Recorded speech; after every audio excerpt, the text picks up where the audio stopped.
atawabariki watu wake, kwa maana ana mipango mikuu kwa ajili yako. Asali kutoka mwambani ni neema ya Mungu ya kukuvusha. Umependwa na Mungu, upendeleo wa kweli wa kiungu. Asali kutoka mwambani, utoaji wa kimiujiza kwa ajili yako. Asali tamu kutoka mwambani, baraka za Mungu kwako. Asali tamu kutoka mwambani, baraka za Mungu kwako.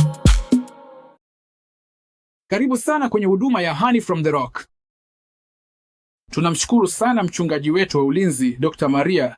Tunakupongeza na kukuthamini wewe pamoja na kazi ya huduma unayofanya hata hapa nchini kwetu. Hatuchukulii poa kwamba umekuwa baraka kwa wengi, si kwa huduma yetu tu, bali pia kwa huduma nyingine na hata kwa watoto katika taifa hili. Kwa hiyo tunamshukuru Mungu kwa ajili yako na familia yako, na pia familia ya Shekina. Mungu akubariki na azidi kukumiminia neema yake siku zote. Sasa, kanisa, tuko wiki gani? 7. Tuko wiki gani? 7. 7. Kwa hiyo, tuko msimu wa pili, wiki ya 7, na ujumbe wa leo ni kuhusu akili iliyofanywa upya na uthabiti wa hisia. Akili iliyofanywa akili na uthabiti wa hisia. Uthabiti. Na andiko letu kuu linatoka katika kitabu cha Wafilipi. Wafilipi sura ya 4 mstari wa 6 hadi wa 8. Wafilipi sura ya 4 mstari wa 6 hadi wa 8.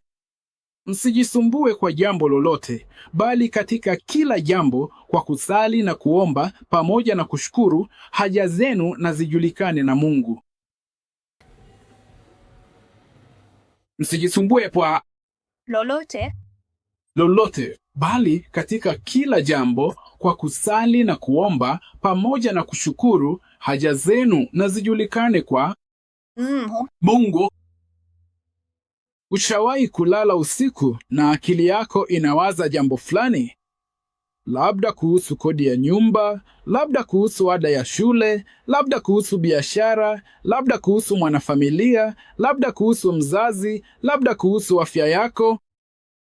Na unavyofikiria hilo, inatoka kuwa wazo tu na inageuka kuwa wasiwasi. Kwa sababu unaanza kuwaza matokeo yote yanayoweza kutokea kutokana na tatizo hilo. Na unapolala kitandani sasa, imeenda zaidi ya mawazo na imeanza kujenga wasiwasi, na akili yako inakataa kulala kwa sababu jambo hili limekuwa kama ni la kweli na ni kitu kinachokusumbua. Halafu ifikapo Jumatano unatandua hakuna kitu kibaya kimefanyika, lakini Jumatatu siku nzima ulikuwa na huzuni. Jumanne pia ulikuwa na huzuni, lakini Jumatano kitu kilibadilika. Lakini nini kilibadilika? Hakuna kilichobadilika, kwa sababu hakuna kitu kilichotokea. Kitu pekee kilichobadilika kati ya Jumatatu na Jumatano ni hali ya hewa. Kama leo ni msimu wa baridi hapa. Jumatatu ilikuwa kama rafiki zaidi.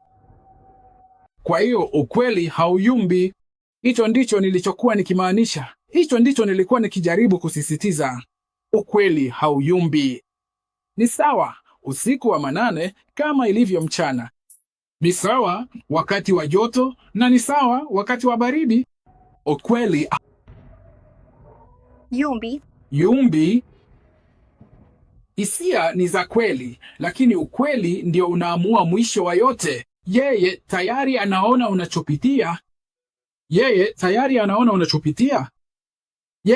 anaona unachopitia. Kwa hiyo, maombi hayaelekezi tena umakini wa Mungu kwako. Tafadhali kumbuka hiyo. Haijalishi umeomba kiasi gani, umeilia kiasi gani, umeimba na kucheza kiasi gani, maombi hayaelekezi tena umakini wa Mungu kwako. Maombi yanakuelekeza wewe, si Mungu. Kumbuka hilo kila wakati.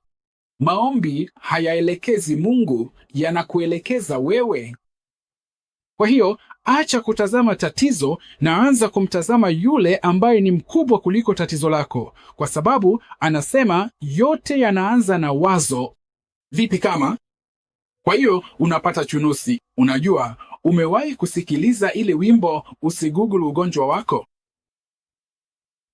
Kwa sababu una google ugonjwa wako na unaandika nina chunusi jeupe kwenye taa yangu na ina ncha nyekundu na pembeni inaonekana ya manjano na kijani. Ukimaliza kugoogle unahakika kabisa utakufa ndani ya miezi 2 ijayo. Kwa sababu Google itakupeleka kwenye shimo la sungura litakalo kuchanganya, na hiyo sio kweli. Na sehemu mbaya zaidi ni kwamba sasa utaanza kuwaza jinsi utakavyopanga maisha yako ya baadaye na kupanga maisha ya watoto wako na jinsi utakavyoacha na jinsi utakavyohakikisha kila kitu kiko sawa. Na utaanza kuwaza jinsi unavyohitaji kufanya kila kitu kiwe sawa, na unaanza kuumwa na unaanza kupata msongo wa mawazo, na hakuna kitu chochote kimefanyika kweli. Ilikuwa tu ni wazo. Kwa hiyo nataka uifikirie hilo. Amani si achu. Amani ni mtu. Amani ni mtu, na amani ya Mungu ipitayo akili zote itawahifadhi mioyo yenu na nia zenu katika Kristo Yesu. Sio tu amani kwa ajili ya amani au kwa sababu umetulia. Sio amani ya ndani. Amani ya nani? Amani ya ndani. Amani ya ndani haifanyi kazi.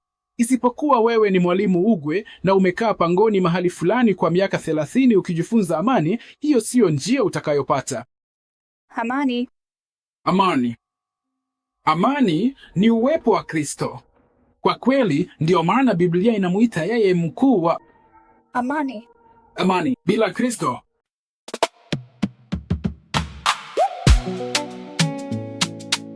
Huduma ya asali kutoka mwambani.